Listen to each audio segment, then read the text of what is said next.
You're listening to the Valley Current.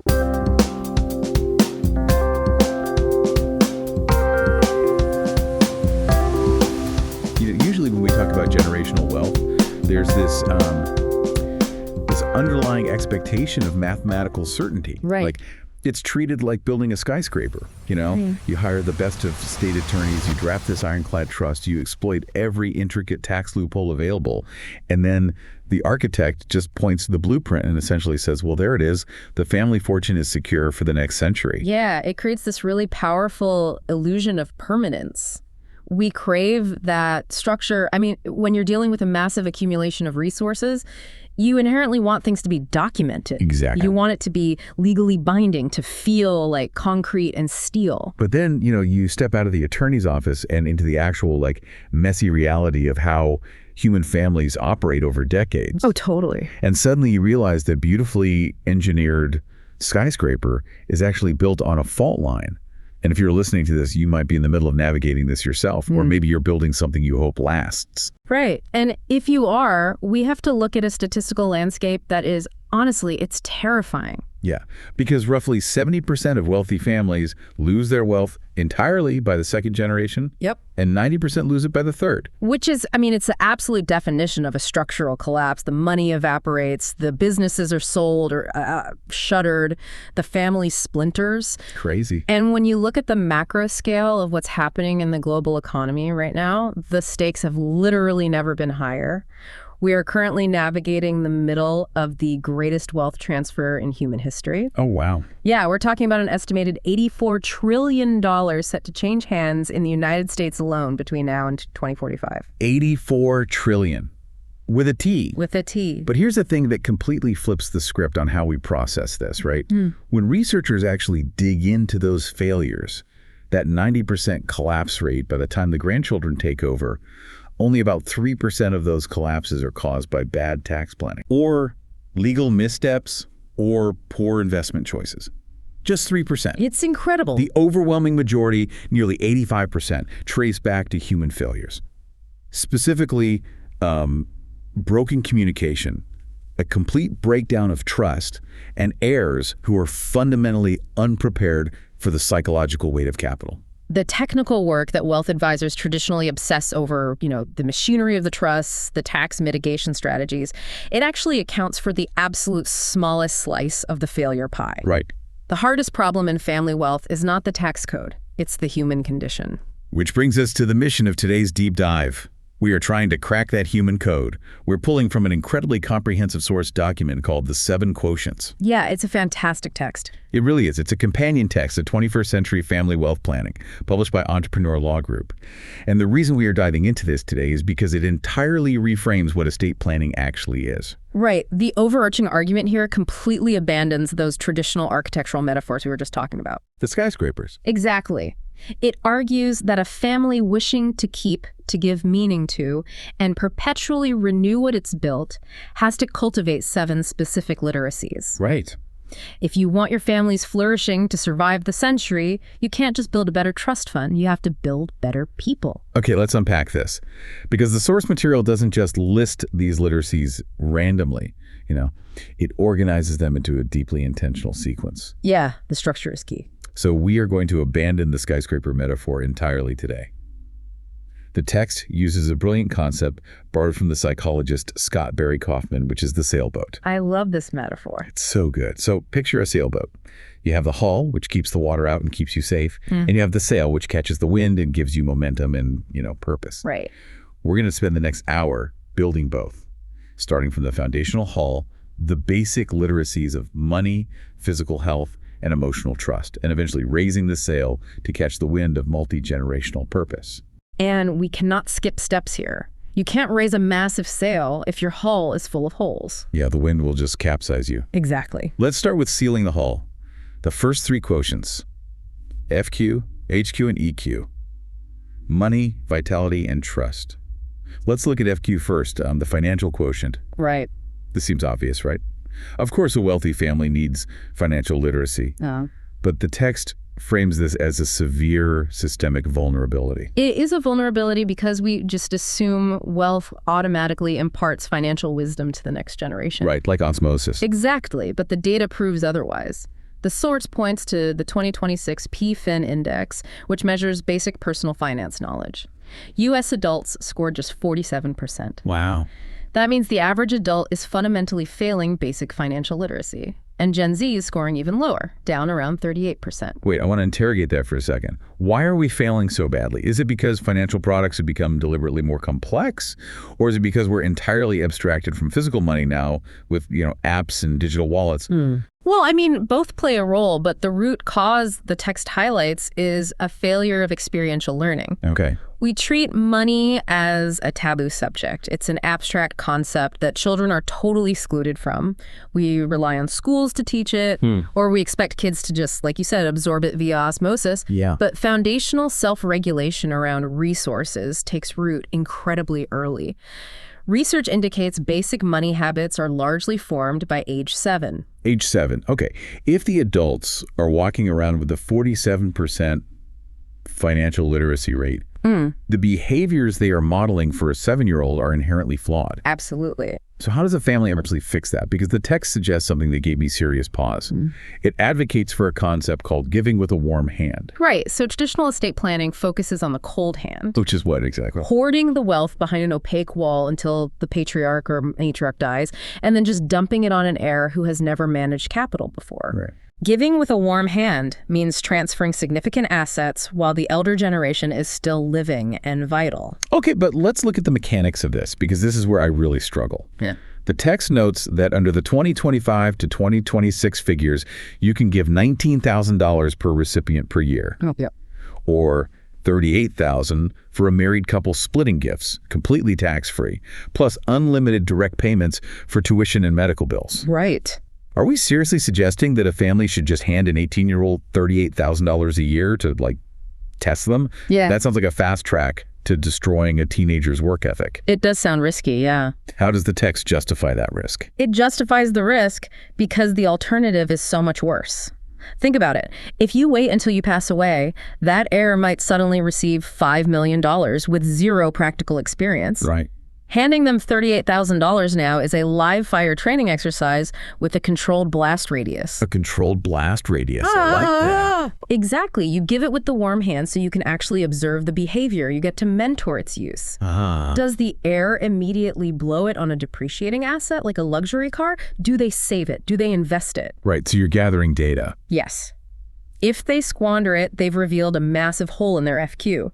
But you, the elder, are still alive to intervene, to course correct, and to perhaps restructure the ultimate estate plan based on that tangible data. Yeah, that makes sense. You're forcing the financial literacy failure to happen early when it's cheap rather than late when it's catastrophic. That makes a lot of sense when you frame it as data collection for the elder generation. Yeah. So FQ is the material structure of the hull. But the text takes a really fascinating pivot for the second quotient. It does. It introduces HQ, the Health Quotient. We're reading an estate planning document, and suddenly we're talking about longevity and screening protocols.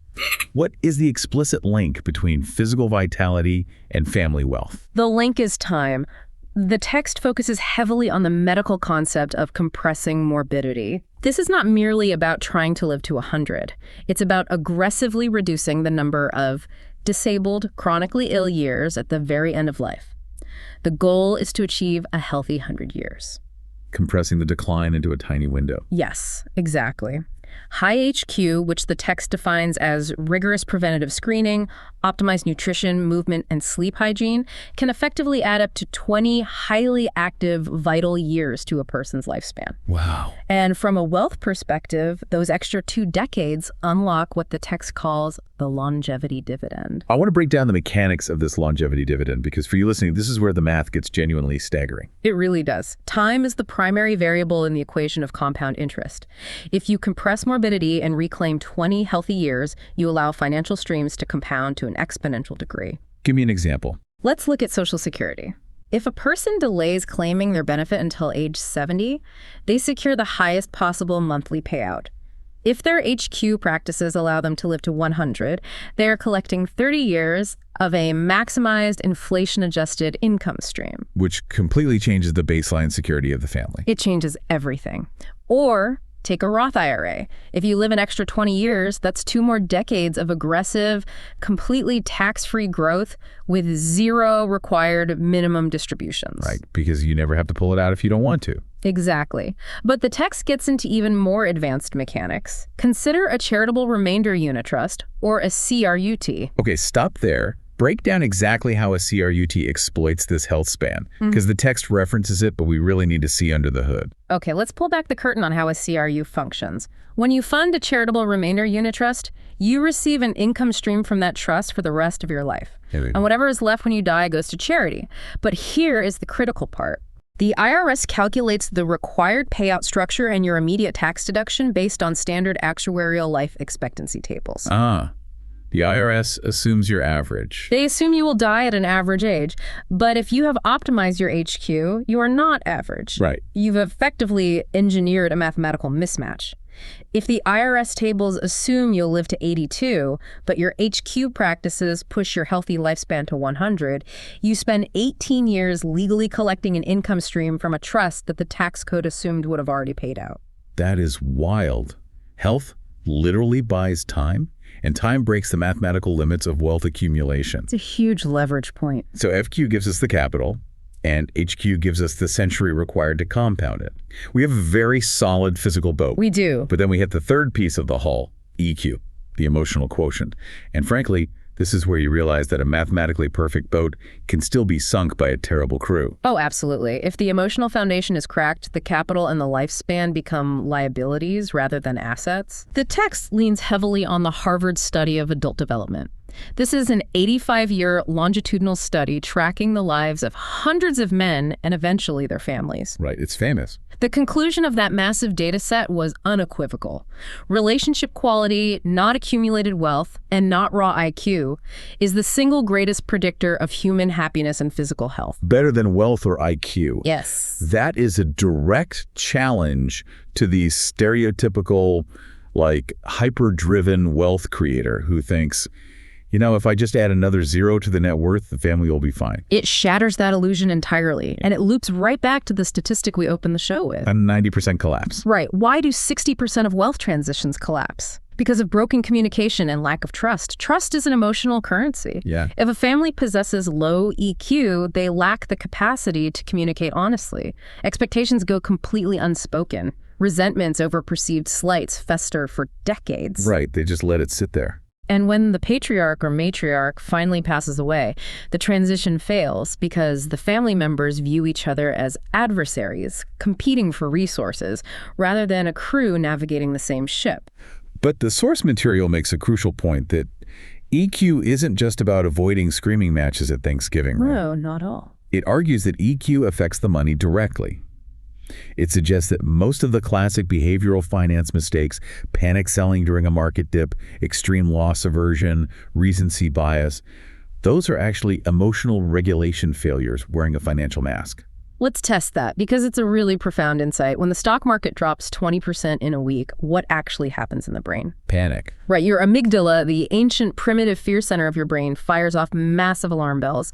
It treats a dropping portfolio the exact same way it treats a physical predator. Oh, wow. It screams at you to run, to liquidate, to get to safety. So your System 1 brain basically takes over. Completely. Now, your financial quotient, your rational financial literacy, knows that historically the market always recovers. Right. It knows that selling at the bottom locks in the loss. But if you lack emotional quotient, you have no mechanism to regulate the fear. The amygdala overrides the logical prefrontal cortex, and you panic sell. So knowing that money habits form so early, how does a family actually start training this synthesis of EQ and FQ? All right, how do you fix it? Yeah, how do you build that emotional regulation muscle so the boat doesn't capsize in a storm? The source brings in neuroscientific research from UCLA's Matthew Lieberman, specifically a concept called affect labeling. The shorthand phrase is name it to tame it. Break down the mechanics of name it to tame it. How does simply saying a word stop a financial panic? It is literally a neurological override. When a person, whether it's a child or an adult, experiences an overwhelming emotion, the amygdala is fully engaged. Okay. But the simple act of putting that vague, terrifying feeling into specific, granular words forces the brain to shift gears. Really? Just naming it? Just naming it. It actively engages the prefrontal cortex, the logical linguistic planning center of the brain. Neuroimaging actually demonstrates that as the prefrontal cortex lights up to search for the precise word to describe the feeling, the electrical activity in the amygdala automatically diminishes. That is fascinating. You are literally rerouting the blood flow in your own brain away from the panic button by simply forcing yourself to articulate, I am feeling profound anxiety because my tech stocks are volatile. Exactly. You are lending the analytical power of your logical brain to calm the storm in your emotional brain. Wow. And that specific mechanism of emotional regulation is the exact same skill set required to not blow up a trust fund and not sever contact with your sibling over an inheritance dispute. Right. The hull of our sailboat is formed by FQ, HQ, and EQ. They are the composite materials keeping the water out. Okay, so the hull is sealed. We have a family that does not panic. They have excellent health protocols extending their runway. Yeah. They understand capital. But here's the terrifying vulnerability of that setup. You could have a family that's entirely calm, completely healthy, and incredibly wealthy. But if their underlying judgment and processing are flawed, they're just going to make catastrophic decisions calmly for a century. Sadly true. Which exposes a massive vulnerability in how families assess intelligence and brings us to the fourth layer, IQ. Right, and IQ in this framework is absolutely not about raw processing power or scoring highly on standardized tests. Thank goodness. Yeah, it's the judgment layer. It is the sophisticated filtration system that turns raw data into wise decisions. Because, as the text states explicitly, information without judgment is dangerous. If you're listening, think about the smartest person you know. They can probably process complex data instantly, but do they always make good choices? Usually not. Often, no. The text introduces a critical distinction to explain why. Fluid intelligence versus crystallized intelligence. This distinction is vital for families to grasp, particularly as they manage the dynamic between generations. Okay, lay it out. Fluid intelligence is your brain's raw processing speed. It's your ability to reason your way through completely novel problems, to quickly recognize new patterns without prior context. Like puzzle solving? Exactly. And the neurological reality is that fluid intelligence peaks in your 20s and early 30s, and then slowly but inevitably declines. Which perfectly explains the universal phenomenon of a teenager intuitively understanding a new software interface in 3 seconds, while a 50-year-old struggles to find the navigation menu. Right, it's a hardware difference. Yeah. But then we have crystallized intelligence. This is your accumulated library of knowledge, your lived expertise, your complex mental models of human behavior and how the world actually functions. Okay. Crystallized intelligence continues to rise through midlife and is largely preserved well into a person's 70s and beyond. So the elders hold the crystallized wisdom, the structural understanding of the world, while the younger generation possesses the fluid processing speed to adapt to new environments. Yes. And a multi-generational family that functions well actively utilizes both. They don't dismiss the elders as out of touch, and they don't dismiss the young as inexperienced. Yeah, they combine them. But the core challenge of IQ is learning how to deploy that intelligence rationally. The text outlines a specific protocol for this called the debiasing workflow. I want to spend a minute here. Why do we need a debiasing workflow? Like, why can't we just trust our gut if our crystallized intelligence is high? Because human beings are cognitive misers. Cognitive misers. Yeah, we are evolutionarily wired to conserve mental energy. We rely heavily on what psychologist Daniel Kahneman famously defined as System 1 thinking. Which is? Fast, intuitive, automatic gut reactions. And for 95% of our daily choices, System 1 is incredibly efficient and largely accurate. Sure, like deciding what to eat for lunch. Exactly. But for high-stakes, irreversible financial or family decisions, relying on your gut is immensely dangerous. Oh, totally. You're highly susceptible to confirmation bias, anchoring bias, the sunk cost fallacy. So what does the debiasing workflow actually look like in practice? Like, how do you use it? It is the deliberate, disciplined process of recognizing a high-stakes decision and forcing a shift from System 1 to System 2 thinking. System 2 being the slower one. Yes. System 2 is slow, analytical, deliberative, and energy-intensive. It means explicitly pausing the action. The workflow requires you to ask, what if the opposite of my core assumption is true? That's a great question. It mandates seeking an outside objective view from someone who has no emotional stake in the outcome. It forces you to sleep on it. You are intentionally slowing down the processing speed to allow the judgment to catch up with the data. You're filtering the choice, exactly. But the text doesn't just focus on behavioral psychology here. It wades into some very heavy, stark medical realities regarding the brain. Right. It addresses the specter of cognitive decline. It points out that roughly 45% of dementia is potentially preventable through aggressive lifestyle interventions. Which loops right back to HQ. Exactly. Back to the cardiovascular exercise, the sleep optimization. Because what optimizes blood flow to the heart optimizes blood flow to the brain.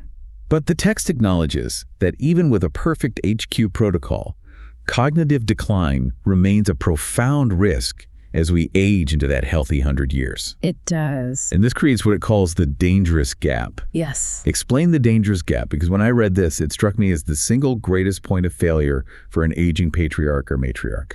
The dangerous gap is a deeply tragic neurological phenomenon. It's the insidious period where an elder's actual capacity to make complex financial decisions begins to measurably decline, but their subjective confidence in their own decision-making remains completely intact. Oh, man. They feel as sharp as they did at 50, but the machinery is failing. They literally cannot perceive their own decline. Their ability to manage a sophisticated private equity portfolio, or more importantly, their ability to spot an advanced scam, is fading. And increased susceptibility to financial scams is frequently one of the very first clinical markers of cognitive decline. Predators specifically hunt in this gap. Let me push back on how a family handles this, though. Yeah. If the person experiencing the decline is, by definition, the absolute last person to realize it, how do you protect the family's assets without humiliating the elder? It's so hard. Stripping someone of their financial autonomy is incredibly undignified. It is. It's the hardest conversation a family can have, which is why the text insists you do not wait for the decline to happen. Right. You have to implement a financial advance directive years before it is needed, while the elder's cognitive capacity is unquestionable. What are the specific mechanisms of a financial advance directive? It involves several layers of legal and structural guardrails. First, establishing a durable power of attorney that explicitly outlines the conditions under which a successor trustee steps in. Second, setting up trusted contact designations on all brokerage and bank accounts. This legally empowers the financial institution to contact a designated family member if they notice, say, erratic withdrawal patterns or suspect elder fraud without violating privacy laws. That's smart. And the text also talks about simplifying the surface area of the wealth, right? Yes, portfolio consolidation. If an elder is managing 15 different accounts, private real estate syndications, and complex alternative investments, the cognitive load required just to monitor it all is massive. It's too much. Right. As capacity fades, you simplify. You consolidate accounts. You move away from high-maintenance assets. You reduce the cognitive load so there is less surface area for a predator to exploit. If we connect this to the bigger picture, you build the guardrails while the driver still has 20/20 vision, so that if their eyesight eventually fails, the car physically cannot drive off the cliff. Okay, let's look at the sailboat we've built so far. The hull is completely watertight. We have the FQ to understand the wind, the HQ to weather a long voyage, the EQ to keep the crew working together, and the IQ to navigate the storms and avoid the reefs. It's a masterpiece of engineering. It really is. But if you're sitting in this perfectly engineered boat floating in the harbor, you eventually have to ask the ultimate question. Where are we going? Right. What is this incredible machine actually for? A perfectly running machine with no destination is useless. And that profound existential question brings us out of the hull and up to the sail. The fifth quotient, PQ. The purpose quotient. PQ is the layer that demands to know the why. And the text makes a critical philosophical distinction here between two vastly different types of well-being.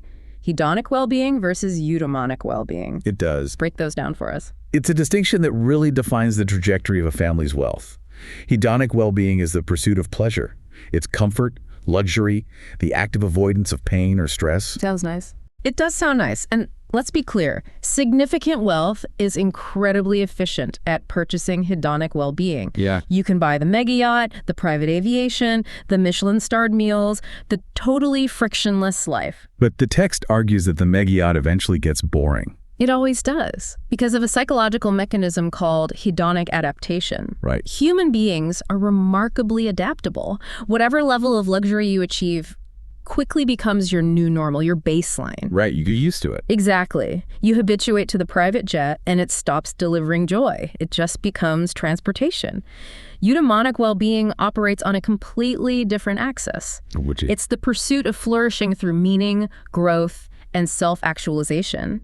It's the deep, abiding sense that your life is oriented around goals, commitments, and responsibilities that actually matter beyond your own comfort. That is purpose. And what absolutely fascinated me in the text is how it proves that purpose isn't just some abstract philosophical cherry on top of the framework. No, not at all. PQ actively feeds back down into the hull and reinforces the other quotients. This is where the static framework becomes a dynamic, self-reinforcing system. The text cites compelling medical research demonstrating that a strong, articulated sense of purpose literally extends human life. Wow. It correlates with lower overall mortality. It measurably reduces the risk of Alzheimer's and dementia. So your PQ reaches down and fundamentally strengthens your HQ and your IQ. Having a why is literally a biological intervention. The belief that you matter makes your cellular biology more resilient. It does. It also forces you to deepen your relationships and resolve conflicts, boosting your EQ. And critically, it directs your financial capital toward meaningful outcomes, which is the ultimate highest expression of FQ. The wealth serves the purpose, and the purpose provides the health and the intellect required to manage the wealth. Exactly. Now, I have to stop you here because I found a massive point of friction in the text during this section. Okay, let's hear it. The source material brings up a very popular financial philosophy, Bill Perkins' book, Die with Zero. Perkins vehemently argues that hoarding wealth is a failure of life optimization. He says you should spend your wealth down to exactly zero by the time you die. You should aggressively convert your money into peak life experiences and give it to your children when they are young enough to actually use it. He called it the memory dividend. Which perfectly aligns with the text's own advocacy for giving with a warm hand, right? Right. But here is the friction. Let's rewind to the HQ section. 10 minutes ago, the text was telling us to aggressively plan for a healthy 100 years. Yes. It explicitly warned us about longevity, risks the danger of outliving our money if our bodies make it to a century. So which is it? It's a great question. Do we aggressively spend it all down now to capture the eudaimonic memory dividend, or do we stockpile it defensively for the 100-year marathon? How does the text reconcile that contradiction? It is a brilliant tension, and the text resolves it through a highly specific, sequenced financial strategy. You must establish an impenetrable guaranteed income floor first. Okay, define the floor. How is it built? The floor is an absolute mathematical certainty that your baseline survival and dignity are funded, regardless of market conditions or how long you live. Yay. You build this floor using highly secure, non-correlated instruments. We mentioned delaying Social Security to age 70 for the maximum lifetime payout. Yeah? You might purchase fixed lifetime annuities. You might construct a TPSS ladder Treasury inflation-protected securities, which guarantees a real rate of return above inflation for decades. You use these tools to absolutely insure against longevity risks. Yeah. Once that floor is bolted into the hull and you mathematically cannot run out of money to survive, Then you can go full die with zero with the surplus above the floor. exactly. The fear is removed. Yeah. You aggressively deploy the surplus capital on purposeful experiences, on funding family ventures, on well-timed, highly impactful giving. Right, you're not just hoarding out of fear. Exactly. You do not let millions of dollars statically accrete in a brokerage account out of a vague, generalized fear of a future that is already insured. You utilize the surplus to engineer meaning right now. Here's where it gets really interesting, because this is where the source document gets into some incredibly heavy intellectual territory. In this section on purpose, the text tackles perhaps the biggest philosophical debate in human history. Yeah, it goes deep. It introduces the work of the neurobiologist Robert Sapolsky, specifically his book Determined. Yes. This is the intellectual fulcrum of the entire PQ section. So Sapolsky's core thesis is that human free will is a complete and total illusion. Right. He argues that every single choice we make, from what we eat for breakfast to how we manage a $10 million trust, is entirely the product of prior causes. It's our genetics, the hormone levels we experienced in the womb, the zip code we were raised in, the culture surrounding us. It's all connected. It's all an unbroken chain of neurobiology and environment, and there is no independent you sitting in the driver's seat making a truly free choice. It's a lot to wrap your head around. If you're listening to this, sit with the terror of that for a second. If you accept Sapolsky's premise, it feels incredibly fatalistic. It does. If an heir blows the family fortune on reckless investments, they didn't choose to do it. Their prefrontal cortex development and environment made it inevitable. If that is true, why bother planning anything?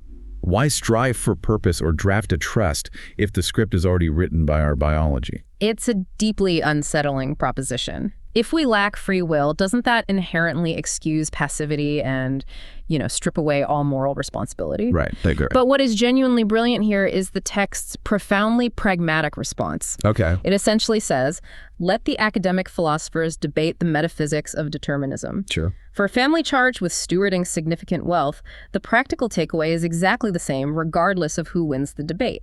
The text says we must build the causes. Walk us through what that actually means. If human behavior is completely shaped by our environment and an unbroken chain of prior causes, then the family's fundamental duty is to aggressively and intentionally engineer the environment. Wow. You must build the specific causes that inevitably result in human flourishing. You play the role of the environment. Precisely. You don't just hand an heir money and cross your fingers, hoping they deploy their free will to make good choices. Right. You surround them from birth with optimized health protocols, HQ. You immerse them in emotional regulation and deep connection, EQ. You expose them to rigorous critical thinking and de-biasing frameworks, IQ. You build it all in. You provide powerful, inescapable examples of lived purpose, PQ. You curate the soil so perfectly that making wise, generative choices becomes the natural, inevitable yield of their environment. That reframes the entire concept of parenting and wealth transfer. You aren't hoping for a good outcome. You are architecting the neurobiological and environmental conditions that actually cause a good outcome. You are institutionalizing the purpose, and the text notes that the deepest why of estate planning is exactly that. Yeah. Let's go back to the shirt sleeves and 3 generations curse. That 90% failure rate is not a tax failure. It is fundamentally a purpose failure. It makes sense when you put it like that. It is the tragic result of heirs being handed massive financial capital without ever being immersed in the environmental causes required to steward it. So PQ gives the individual their wind. It gives them reason to sail.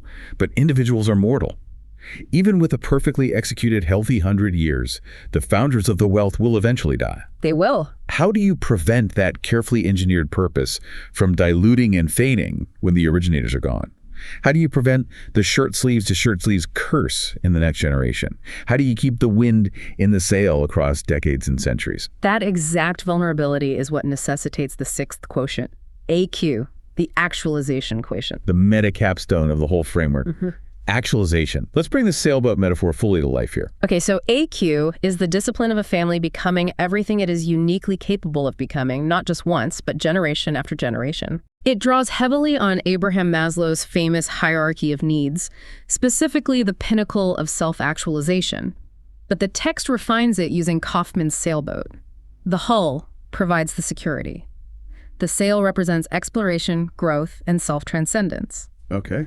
Kaufman's central thesis is that you physically cannot actualize, you cannot open your sail and bravely navigate the open ocean if your boat is leaking. That makes total sense. If you feel fundamentally insecure, whether emotionally or financially, you will spend all of your cognitive energy frantically bailing water out of the hull. So the entire point of the first 5 quotients, FQ, HQ, EQ, IQ, PQ, is to build an unsinkable hull so the next generation never has to hold a bucket. Exactly. They provide the ultimate baseline of security. Once the hull is perfectly sealed, AQ is the generational courage to open the sail. But here's the historical challenge: maintaining that forward momentum as the family tree expands. It's so hard. The text outlines a brutal, multi-generational mega cycle that beautifully and tragically maps perfectly onto that 90% failure rate. Let's dissect that mega cycle. Generation 1, the founders. So the first generation are the builders. They operate entirely from first principles. They take massive calculated risks. Right. They endure severe crucibles, near bankruptcies, market crashes, immense stress. And through that crucible, they forge their identity, their competence, and the foundational wealth. They build the boat from scratch. Then we get to generation 2. The managers. The children of the founders, their primary directive shifts from creation to systematization. Okay. Their job is to scale and protect what the founders built. But over time, their deep competence calcifies into extreme caution. They become institutionally obsessed with protecting the downside. Right, they don't want to lose it. They manage the wealth perfectly, but they stop growing the vision. The boat is safe, but it is moving slower. And then we reach generation 3. The inheritors, the generation where the 90% collapse actually happens. By the third generation, the original fiery vision of the founder is completely diluted out of the family's cultural DNA. The inheritors have never faced a true crucible. They view their primary role purely as guarding the wealth, or worse, just passively consuming it for hedonic pleasure. Just living off the interest. Right. They drop the anchor, they sit comfortably in the harbor, they never open the sail, and eventually, the wealth decays. Yeah. To survive this fatal cycle, a family must engage in what the text calls the discipline of perpetual refounding. Perpetual refounding. Yeah. Meaning every single generation has to act with the psychology of a founder. Exactly. But that leads to a psychological barrier the text identifies. And I want to spend significant time on this because it blew my mind. It's called the Jonah complex.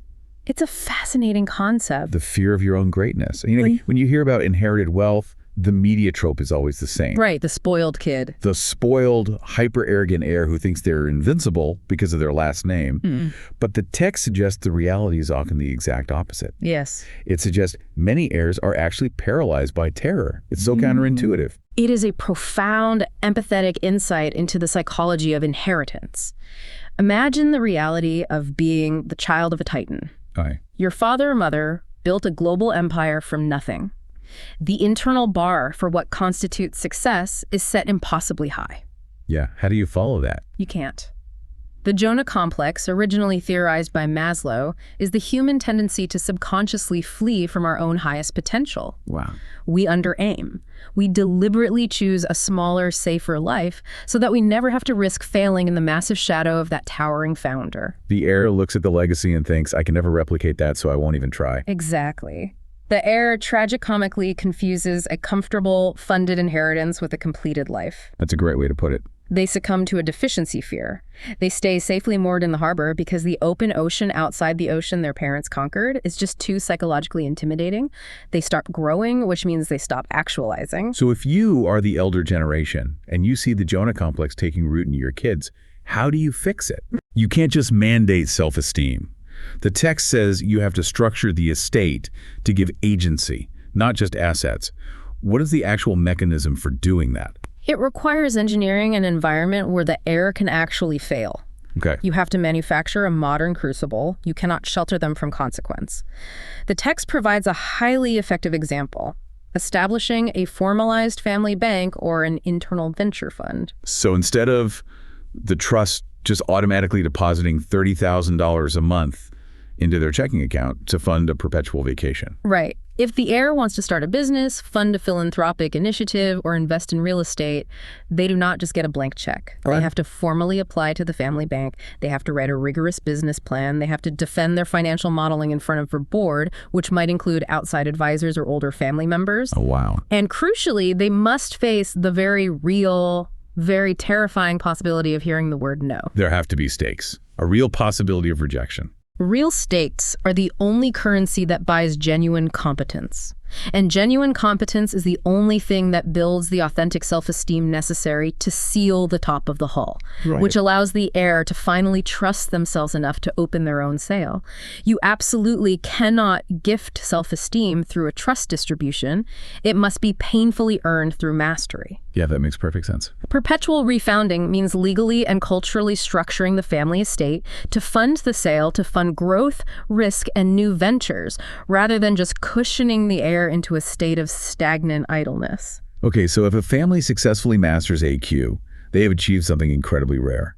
They are perpetually renewing their wealth, their psychological drive, and their purpose across centuries. Yes. They've built a perpetual motion machine of human flourishing.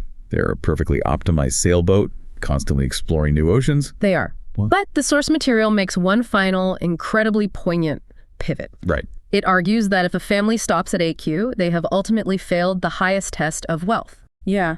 If they only actualize for themselves, they are still just a wealthy insular fortress. They are thriving, but only within their own walls. To truly reach the pinnacle of this entire 7-quotient framework, they have to turn their gaze outward. And that profound outward turn brings us to the 7th and final literacy, CQ, the consciousness quotient. CQ is the soul of the framework. It completes the architecture. Okay. It is the self-aware, fully actualized family aiming its immense accumulated flourishing directly at the world. It is the deliberate expansion of the circle of care, starting from the immediate family, expanding to the local community, then to the global community. Expanding outward. And ultimately stretching the time horizon all the way out to the 7th generation. So what does this all mean? If AQ is about keeping the family's internal flywheel spinning, what does CQ do to the physics of this whole system? CQ takes that internal multi-generational megacycle and transforms it into an exponential ripple effect. A ripple. Yes. Because when a fully actualized family utilizes its surplus resources, its optimized FQ, HQ, and IQ to systematically lift others, each individual life they elevate becomes a brand new, independent center of flourishing. The good becomes exponentially contagious.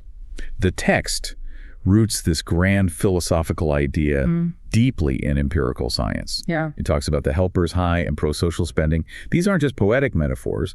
There are actual biological mechanisms at play. The science of CQ is robust. Functional MRI scans show that generosity and pro-social spending, using your money to benefit others, activate the mesolimbic reward system in the brain more powerfully than spending that exact same amount of money on yourself. That's amazing.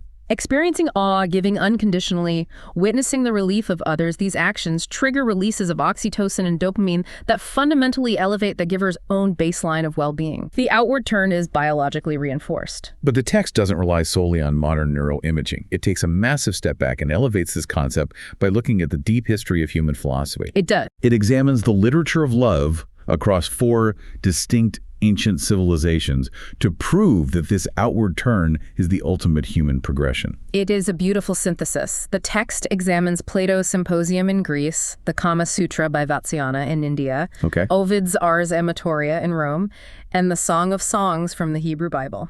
To map 4 incredibly different ancient texts onto modern estate planning is a wild conceptual leap. How does it connect them? It connects them through a shared universal metaphor, which is the ladder of love. The ladder of love. Across all of these distinct historical traditions, the most intense, intimate, human bond, romantic, or erotic love between 2 individuals was never viewed as the final destination of human development.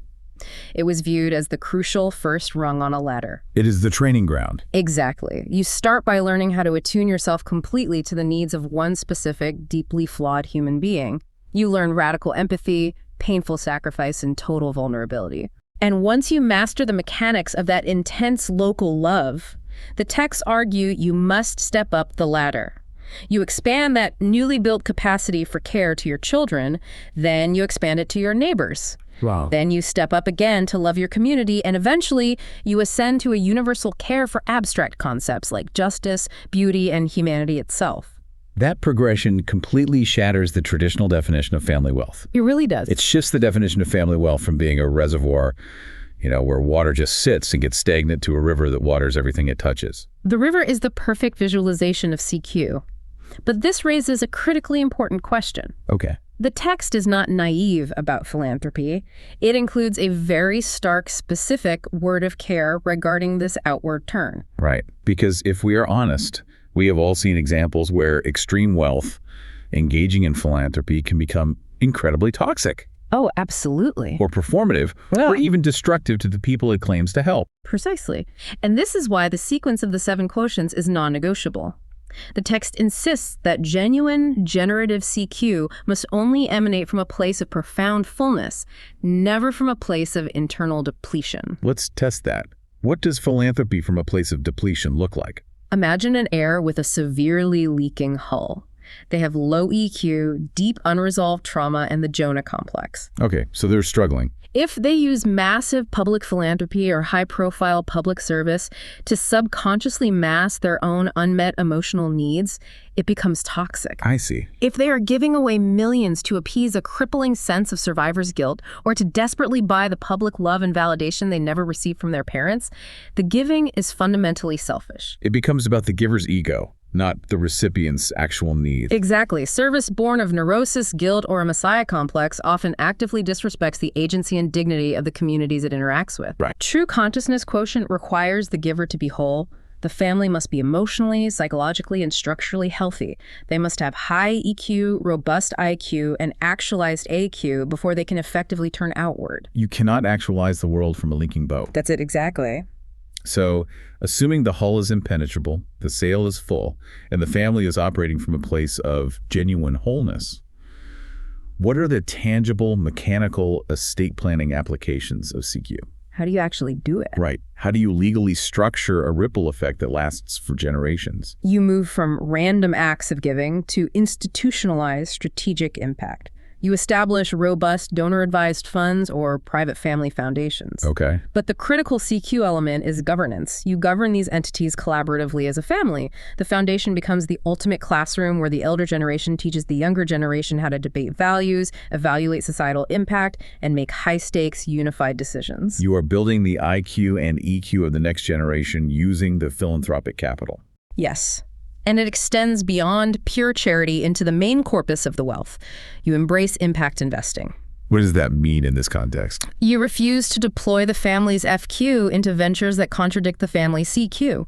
You actively fund enterprises that align with your deepest values, explicitly factoring in the environmental, social, and economic impact on people who have not even been born yet. Right. You legally and financially structure the estate to serve the seventh generation. Wow.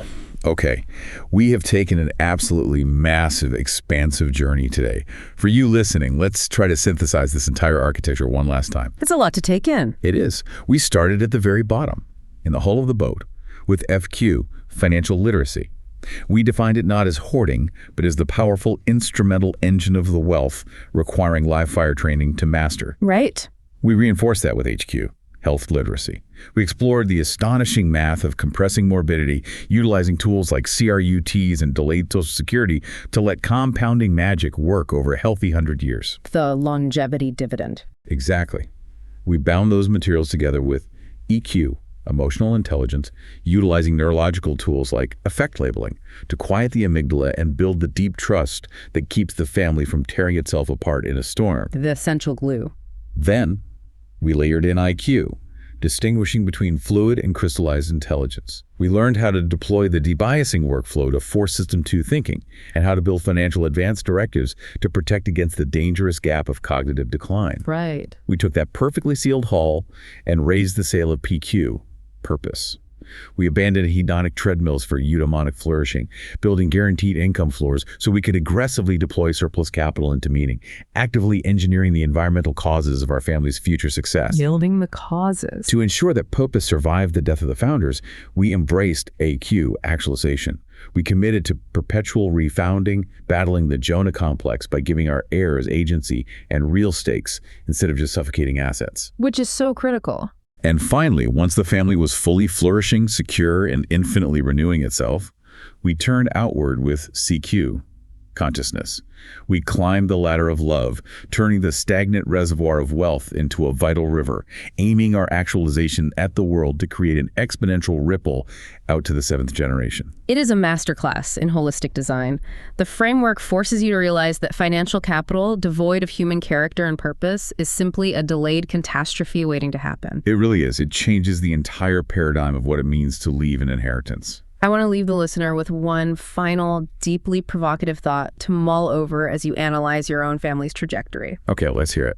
The text challenges us to think all the way out to the seventh generation. I want you to literally imagine a descendant you will never, ever meet. They are living in a world completely shaped by a quiet financial or emotional decision you are going to make at your kitchen table tomorrow morning. What kind of ancestor do you want to be for them? Are you just optimizing a tax structure to leave them a heavy, stagnant reservoir of money? Or are you doing the incredibly hard human work of leaving them a fire to carry? Fire to carry. What an absolutely perfect place to leave it. Led by Jack Russo, Computer Law Group LLP is a bespoke business litigation and founder-friendly boutique law firm with offices and licensed attorneys in Silicon Valley, New York, and Tampa Bay. And you can reach Jack at jack@computerlaw.com and his team at www.computerlaw.com, where the newsletter we referred to is published in detail and readily available commitment-free with no paywalls or other charges. Tune in next time on The Valley Current.